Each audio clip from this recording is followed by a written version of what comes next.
Y en la evaluación clínica, pues definitivamente tenemos que determinar qué fototipo es el paciente y vamos a explicar un poco en qué consiste esta clasificación de Fitzpatrick, porque muchas veces nos enfocamos solo en el tono de la piel, pero para poder hacer una buena clasificación de Fitzpatrick, vamos a tener que realmente hacer una evaluación del comportamiento de la piel respecto a la exposición a la luz. Regálame la siguiente, que es lo que determina realmente qué fototipo tiene el paciente. Muchas veces podemos tener un fototipo aparente, pero realmente basados en el comportamiento de la piel con respecto al sol, vamos a tener uno diferente al que pensamos que logramos determinar en la observación. Vamos a hablar mucho de conceptos como la fototermólisis selectiva, porque realmente es el proceso por el cual logramos ese calentamiento del pelo sin generar daño en los tejidos circundantes, pero generando un daño directo en el folículo. Regálame la siguiente, por favor. Regálame la siguiente. Aquí pues vamos a mostrar en esta diapositiva mucho o sea, fíjense que nosotros muchas veces para entender ciertas cosas necesitamos ver ejemplos con lo cotidiano, ¿sí? Entonces vamos a ver cómo realmente funciona la fototermólisis selectiva en cualquier situación de las condiciones de la vida real, ¿no? Entonces, bueno, vamos a hacer una explicación muy importante sobre esto y los tiempos de relajación térmica, que son los que nos permiten trabajar esos pulsos del láser o esos tiempos en los que se emite el pulso del láser para lograr que la piel recupere su temperatura inicial y que podamos tener un procedimiento seguro en donde dañemos el folículo piloso, pero sin dañar los tejidos circundantes. Regálame la siguiente. Entonces, fíjense que todos estos conceptos los vamos a tener que tener muy en cuenta a la hora de hacer depilación láser, más allá de la tecnología que utilicemos. Debemos entender muy bien todos estos conceptos, cómo funciona el crecimiento del pelo y las diferentes fases de crecimiento del pelo para poder determinar cuál es la fase más efectiva en la que va a actuar la depilación láser y por qué realmente al depilarnos con láser necesitamos varias sesiones para poder obtener un resultado. Regálame la siguiente, por favor. Vamos a ahondar muchísimo también en todos los criterios de evaluación de los haces de luz, como la longitud de onda, para poder entender qué tipo de longitudes de onda son efectivas para los diferentes cromóforos que podemos tener en la piel y en este caso en el pelo para tener un mejor resultado. Regálame la siguiente. Vamos a hablar de los espectros electromagnéticos para poder saber esos espectros de luz infrarroja, de luz roja o de luz visible que nosotros tenemos en las gamas de luz y con las diferentes tecnologías o láseres que nosotros podemos utilizar para los diferentes cromóforos que hay en la piel, porque es importante que tengamos claros estos conceptos para poder saber qué tipo de longitud de onda debemos utilizar en la piel o qué tipo de longitud de onda debemos utilizar para tratar hiperpigmentaciones, para tratar depilación láser, para tratar lesiones vasculares, entre otras cosas. Regálame la siguiente.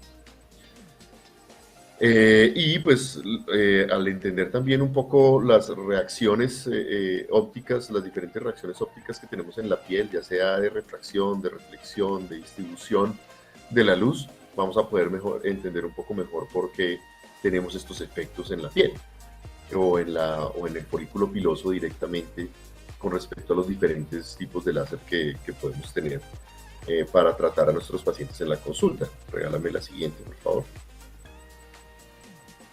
Vamos a hablar de todos los conceptos de propiedades ópticas de la piel, que eso es, y su comportamiento respecto a la emisión de los haces de luz que estamos generando con la depilación láser. Regálame la siguiente. Y pues bueno, vamos a entender un poco todos los rangos de absorción que nosotros tenemos en los diferentes cromóforos, ya sea la melanina, la oxihemoglobina, la hemoglobina, todos los diferentes, el agua y las diferentes longitudes de ondas a las que podemos exponer la piel con el láser para asimismo poder conocer mejor lo que vamos a lograr con los diferentes láseres, en este caso pues con el láser de diodo, que son láseres de entre 800 y 810 nanómetros, siendo estas, no siendo estas, perdón, la única tecnología que tenemos para hacer depilación, pero sí realmente una tecnología efectiva o una longitud de onda efectiva, con menos sensación de dolor y con menos riesgos para los diferentes fototipos de piel. Regálame la siguiente.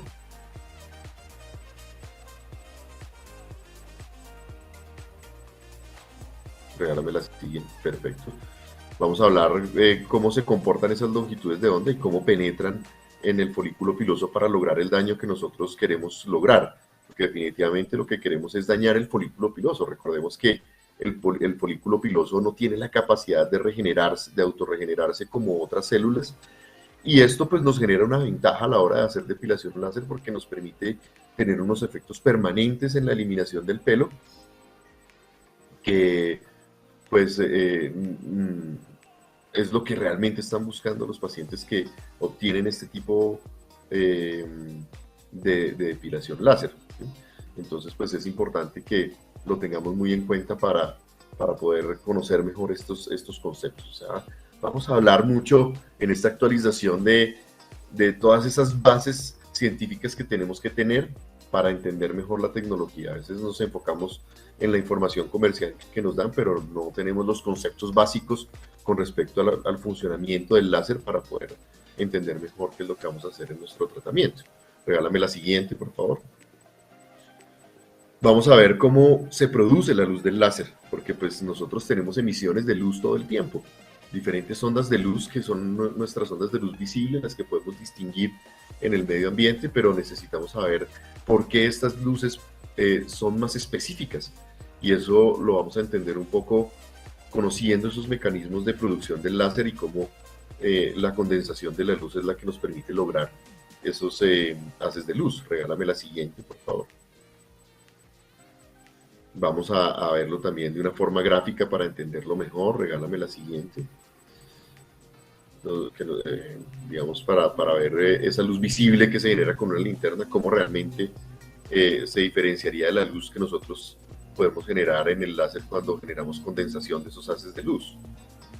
Vamos a ver un poco la diferencia entre la depilación láser con láser de diodo y una luz pulsada, que no son láser.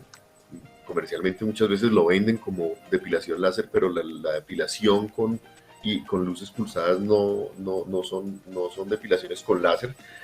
Y a entender por qué realmente tenemos depilaciones más efectivas con haces de luz mucho más específicos que con luces dispersas o de energía dispersa que nos permiten generar un daño en el folículo piloso, pero que no nos permiten generar un daño tan fuerte como el que produce un láser de diodo o un láser mucho más específico para la melanina. Regálame la siguiente, por favor. Vamos a hablar pues obviamente de todos los conceptos que definen el láser, como la fluencia, la energía, la potencia, la duración, porque definitivamente aquí, ya entendiendo nosotros cómo funciona un láser, pues estos conceptos nos van a permitir entender mejor qué tipo de láser debemos nosotros conseguir. Independiente de la marca, pues vamos a entender por qué la potencia es tan importante para tener un láser efectivo, porque no necesariamente el láser más económico va a ser el que más nos genera resultados, ni el más costoso va a ser el que más nos genera también efectos en el paciente. Entonces, fíjense que va a ser importante que en esta actualización podamos conocer esos criterios que nosotros debemos evaluar en un equipo, independientemente de la marca, para lograr el mejor resultado. Yo he tenido, digamos, experiencia con equipos de marcas que nos generan unos resultados iniciales en el proceso, pero que al final de todo el procedimiento o cuando ya hemos avanzado en sesiones deja de ser efectivo. Y esto tiene que ver en alguna medida con la potencia del equipo. Mientras que tenemos equipos que son de alta potencia y que nos generan resultados inclusive en el pelo residual. Entonces, por eso es importante tener en cuenta estos criterios, además de criterios como la fluencia, la duración del pulso, que nos van a ayudar también a generar resultados más seguros con menos riesgo de complicaciones en nuestros pacientes.